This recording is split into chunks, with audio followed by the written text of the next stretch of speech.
pour le troisième message de ce dimanche 23 août 2026, toujours avec votre serviteur, Frère Christ Moïse, le Fils de l'homme, l'homme 3 fois saint, l'homme qui ne peut pas pécher, l'homme en qui il n'y a pas de péché, le machin du Seigneur, le juif de la tribu de Juda. Maintenant, on va aborder un thème très délicat, à la fois prophétique et spirituel. Pour le saisir, ce thème-là, il va falloir que vous soyez dans l'esprit et en esprit et dans l'onction. Parce qu'il s'agira de Jésus-Christ et le tatouage. Est-ce que Jésus s'est tatoué? Est-ce que vous, manifestes, vous pouvez vous tatouer? C'est-à-dire faire dans votre chair des incisions ou bien des dessins sur votre peau. Est-ce que c'est possible? C'est un sujet délicat et très sensible et très prophétique et très spirituel et très divin. C'est pourquoi je veux qui est votre sens de la spiritualité et de la divinité. Lisons d'abord l'Écriture avant d'expliquer le mystère lui-même. Nous sommes dans Apocalypse 19, le verset 16. Lecture. Apocalypse 19. Oui. Verset 16. Oui. Il avait sur son vêtement. Il avait sur son vêtement. Et sur sa cuisse. Sur sa cuisse. Un nom écrit. Un nom écrit. Roi des rois. Roi des rois. Et Seigneur des seigneurs. Et Seigneur des seigneurs. Voici ce que dit l'Écriture dans Apocalypse 19, verset 16. Que Jésus-Christ glorifié. C'est même pas Jésus-Christ. Oh!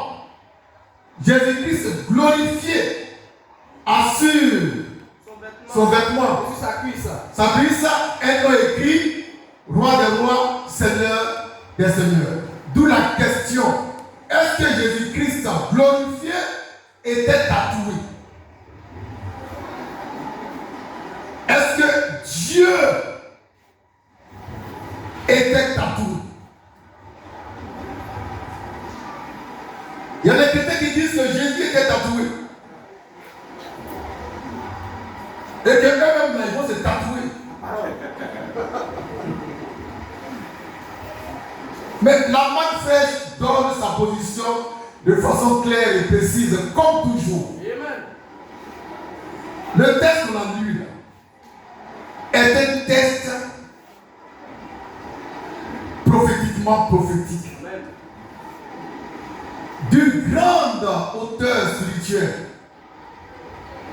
Et nous disons déjà que Jésus, qu'on a vu, glorifié, magnifié, en tant que Dieu n'était pas tatoué, il ne va jamais se tatouer.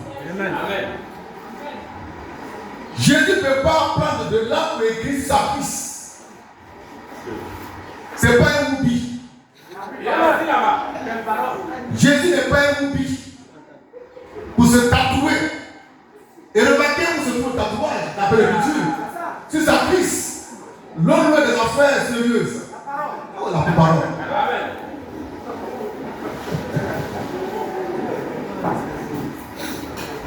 L'expression ici, on va parler un peu français. On appelle ça la métaphore. Amen. Ça veut dire une comparaison sans mot de comparaison. C'est ça. Voilà. Maintenant, le sens profond, on va en parler.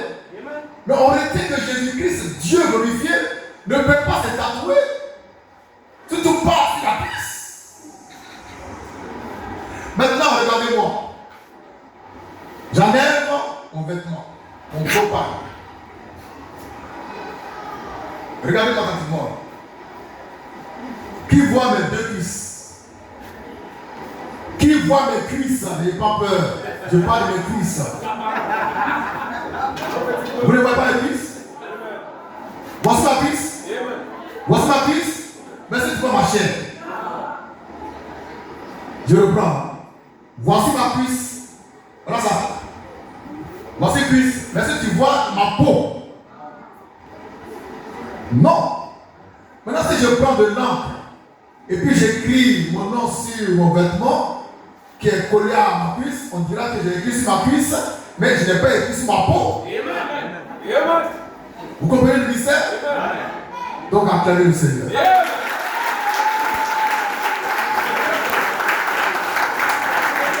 C'est tout simple. Et puis c'est propre.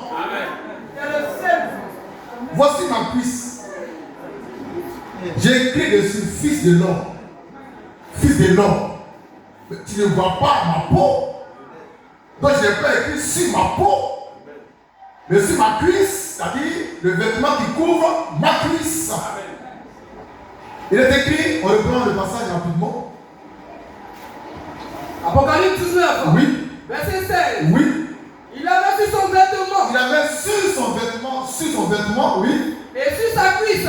Et sur sa cuisse, le E là, c'est un E inclusif. Amen. Donc cuisse égale vêtement. Cuisse égale vêtement. C'est une métaphore. C'est français qui est parlé là. Et les gens s'imaginent comme toujours, c'est pété, c'est oublié de chrétien, que Jésus était à poil, et qu'on a vu écriture sur sa cuisse, car vous aussi. Vous aussi.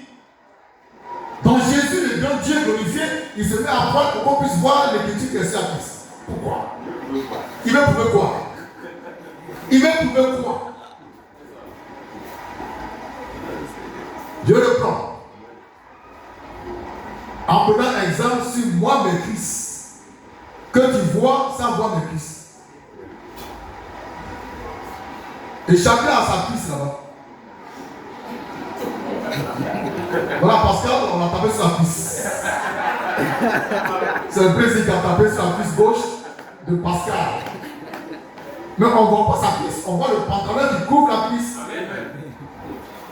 Donc s'il prend un stylo et les cuisses sur son pantalon, on dit les cuisses sur sa cuisse, on ne voit pas la chair de sa cuisse.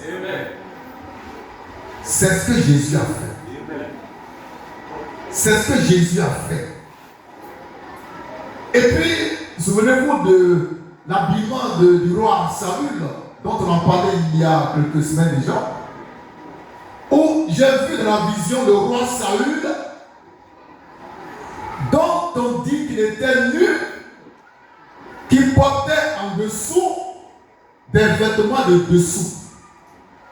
Donc il était nu, mais pas totalement nu. Amen.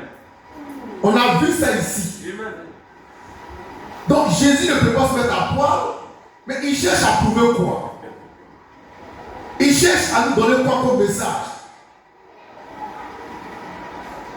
Est-ce qu'on peut lire pour le roi Saül? Oui. Et Samuel 19. Oui. Verset P4. Oui.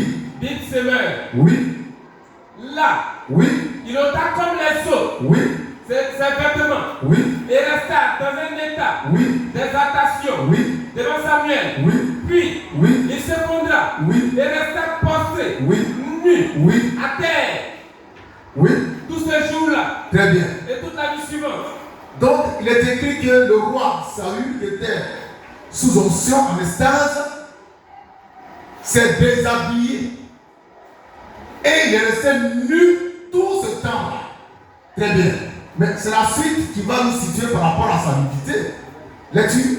Il resta prostré nu. Oui. À terre. Oui. Tous ces jours-là. Oui. Et toute la nuit suivante. Oui. Revêtu. Revêtu de ses seuls habits. de ses seuls habits De dessous. de dessous. Donc il était nu, mais pas totalement nu. Amen. Parce qu'il portait en dessous de ses vêtements d'autres vêtements. Ça fait que quand il a enlevé son manteau, il était toujours habillé. Amen. Alors, comment voulez-vous que Jésus, notre Jésus, glorifié, se montre nu aux gens? Et c'est comme ça que les Lévites interprètent la parole. Pour dire, mais si Jésus a montré sa cuisse nue, il était nu, pourquoi vous condamnez nos parents sorciers qui se mettent nus pour aller tuer leurs cousins et leurs grands frères? Et tous, ils veulent tuer quelqu'un en se mettant nu. Parce que Jésus se serait nu. Jésus n'est pas bête comme eux. Amen. Il protège sa nudité. Amen. Mais il veut montrer un message. La cuisse, c'est la source de bénédiction. C'est la source de protection. Lorsqu'Abraham voulait que Élisée aille chercher une femme pour son fils Isaac dans le pays lointain, chez Laban, il a dit à Élisée, tu mets ta main sous ma cuisse et puis tu jures.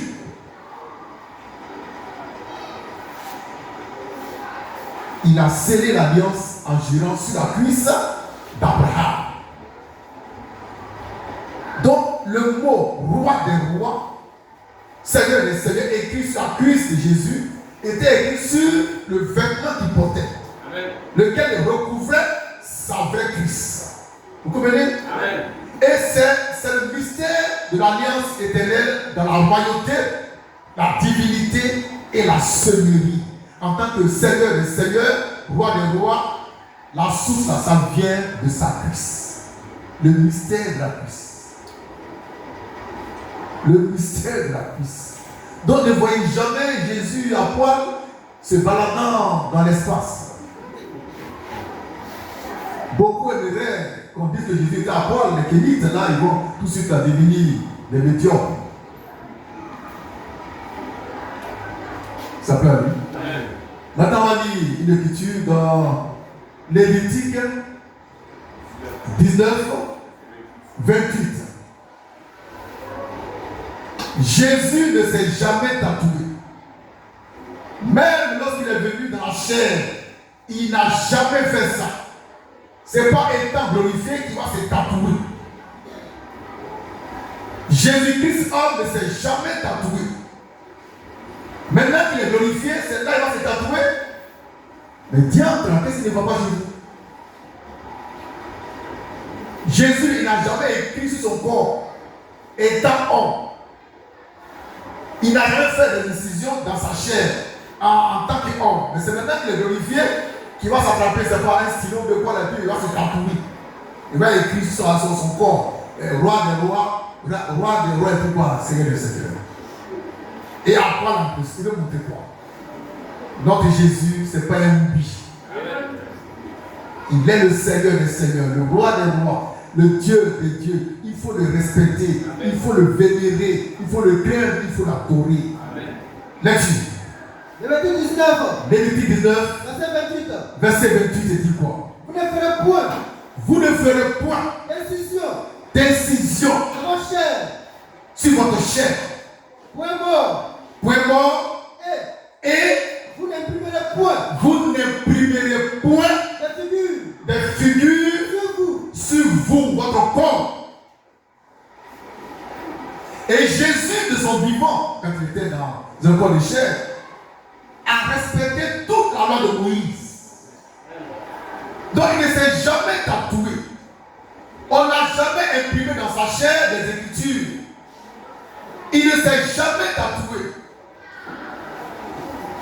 Il n'a jamais pris, c'est pas, un couteau pour se faire des figures sur sa chair. Jamais. Maintenant qu'il est glorifié, on le voit dans sa gloire.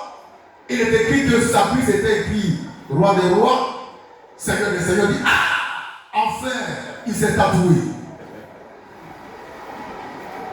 Alors nous aussi on s'est tatoué. Bon, si quelqu'un veut se tatouer parce que Jésus se serait tatoué, eh bien il a qu'à se tatouer sur la cuisse. Toutes les sœurs qui sont tatouées, il y en a ici, hein? Venez ici.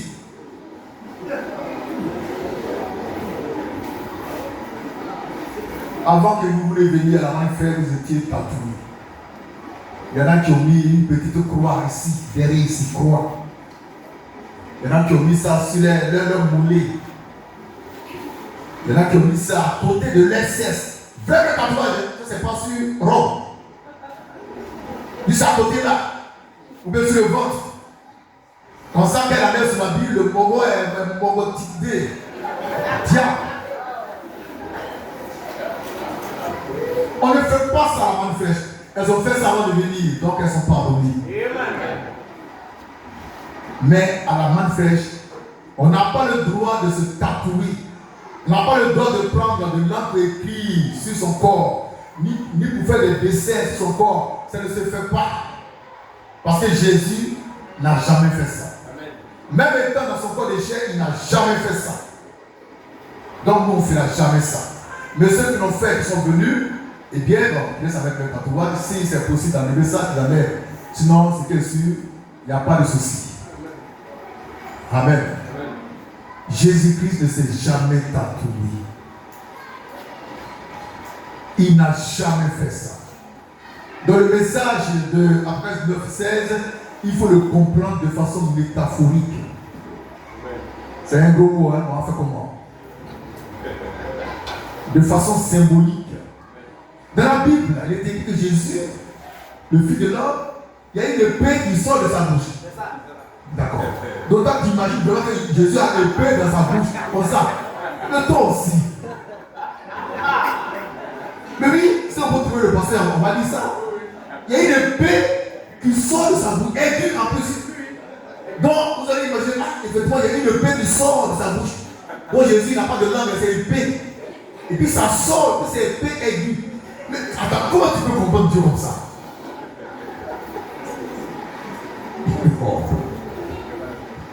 On va lire ce passage qu'on a trouvé. Quand il est écrit, quand Dieu dit une épée sort de la bouche du Fils de l'homme, c'est une image, c'est un symbole, c'est une métaphore qui signifie parole de Dieu. Parole de Dieu. Mais ce n'est pas une épée physique qui sort de la bouche de Jésus, mais il va mettre tout le monde en dehors. Imaginez-vous que Jésus apparaisse ici ce matin avec une grosse épée dans la bouche. Frère. Oh. Frère, j'ai gagné en temps ici. À la fenêtre, je suis parti. Donc c'est une image. D'accord? Il est aussi écrit que l'agneau qui est là comme immolé a 7 cornes et 7 queues. Et quand tu penses que c'est Jésus a 7 cornes, 7 queues. Qui maintenant c'est pas Jésus, c'est un diable. 7 cornes, 7. Monsieur, il a 7 cornes et 7 queues. Ce sont des symboles qui traduisent la volonté de Dieu, sa parole, son plan de rédemption. Qui parmi vous a été crucifié avec Christ? Qui parmi vous a été crucifié avec Christ? Mais il est ici. Et quand il dit qu'il a été crucifié avec Christ. Vrai ou faux? C'est écrit comme ça dans la Bible. Mais est-ce qu'on l'a crucifié? Vrai. Non. C'est un message. C'est un symbole. Merci au crucifié.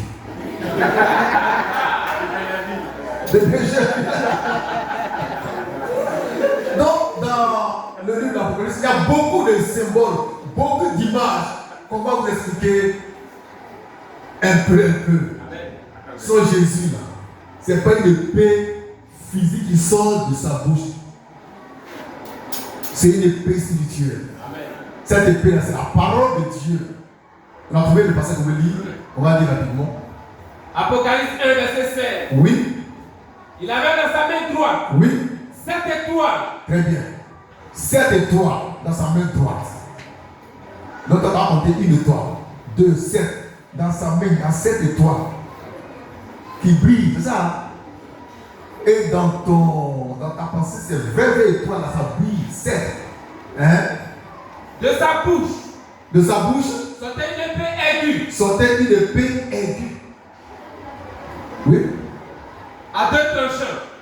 en plus à 2 tranchants. Et ça coupe ici, ça coupe ici. Mais c'est un symbole pour exprimer la volonté de Dieu, sa parole. Nous faire comprendre que l'épée, c'est la parole de Dieu qui sort de la bouche du Seigneur. Il y a un monsieur, un grand homme de Dieu, un grand bishop. Il est bishop, archibishop international. Tellement il est bishop, il a été consacré bishop par un bishop des bishops, un Ghanéen.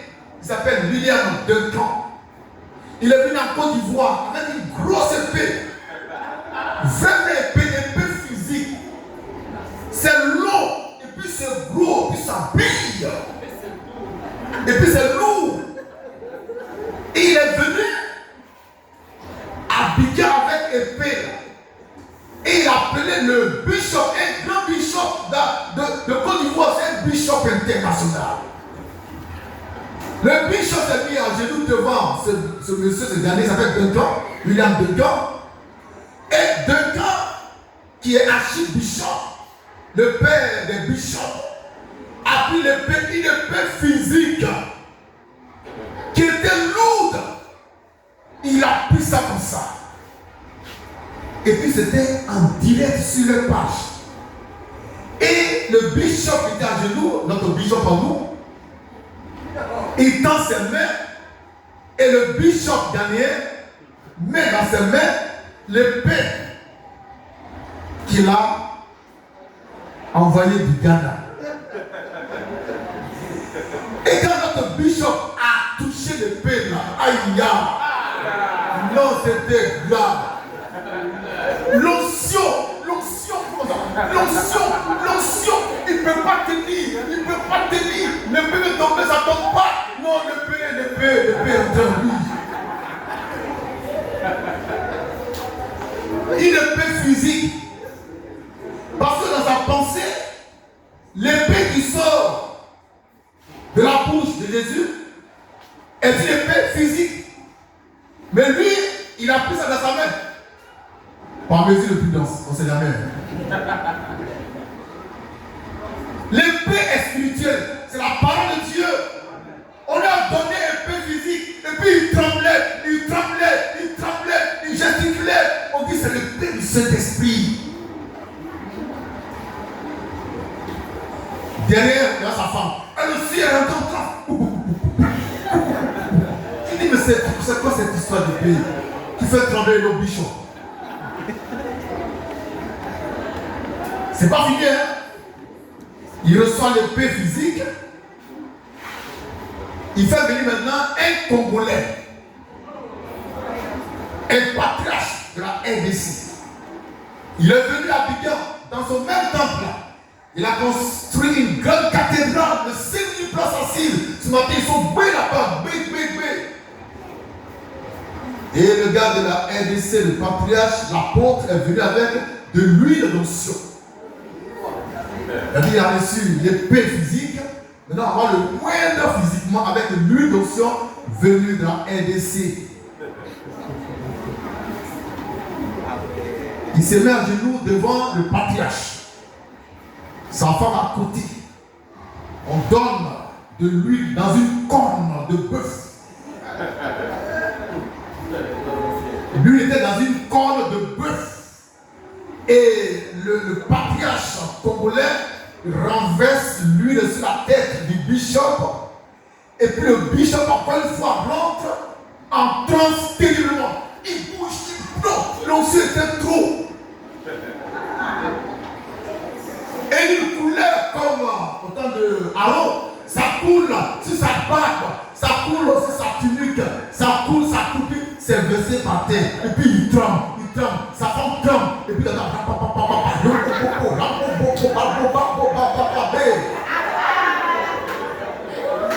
Ils appellent ça Jésus-Christ.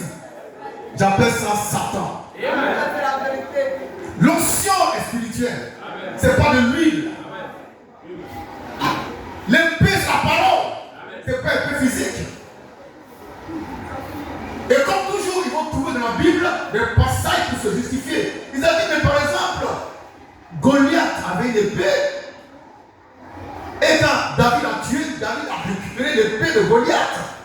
Donc l'épée qu'il a chez lui, c'est l'épée de Goliath. Quand on était à Youfou, il y a un grand tonton, il s'appelle M. Dibi. M. Dibi. Il était diacre dans un tabernacle, dans une église extraordinaire. Il a été moins diacre. Mais il contrôle le diaconat.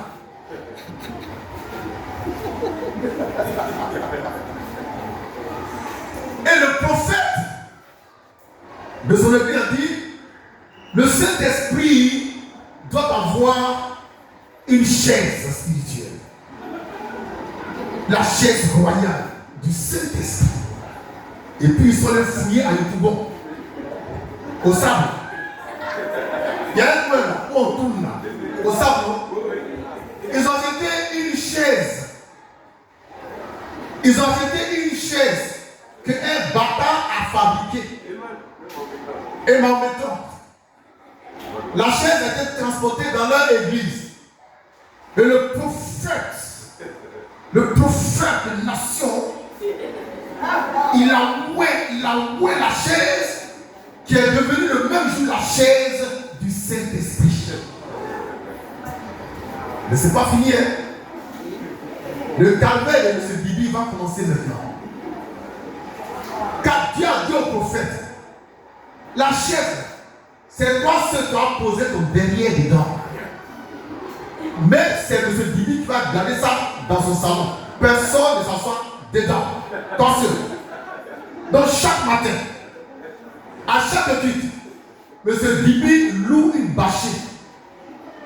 Il met dans la bâchée la chaise du Saint-Esprit.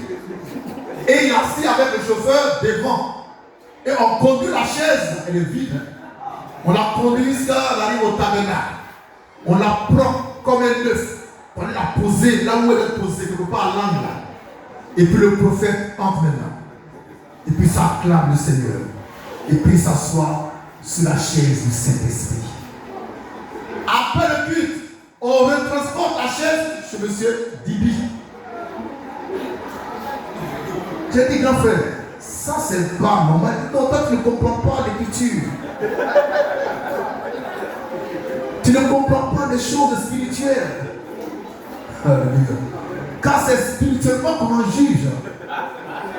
J'ai dit, ok, frère, ça n'a pas duré, on a John de ce Bibi, on l'a attrapé, on a mis à la maca parce qu'il volait courant. Il volait, c'est Dieu. On l'a serré, on l'a John, on l'a mis à la maca. Voilà, j'ai demandé à sa femme, madame Bibi, qu'est-ce qu'on fait de la chaise du Saint-Esprit? Elle dit, va là-bas. Merci.